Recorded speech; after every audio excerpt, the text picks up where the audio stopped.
Olha aí, menino, tá levando agora. Isso aqui, esse caixote aqui, gente, é parte de fiação da radiola, entendeu? Essa fivela lá é pra fora.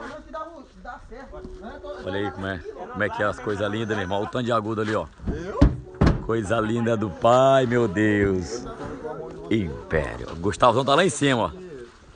Pai é só guerreiro, só guerreiro. É esses caras aí os que fazem a radiola tocar, galera, pra vocês, pra sentir a pressão aí, ó. Ainda bem que não sai no vídeo, né? Né, Jardim? Ainda bem que não sai no vídeo o cheiro, né? Tu é doido, é mesmo? O cara disse, rapaz, tem um aqui matando. Miserável.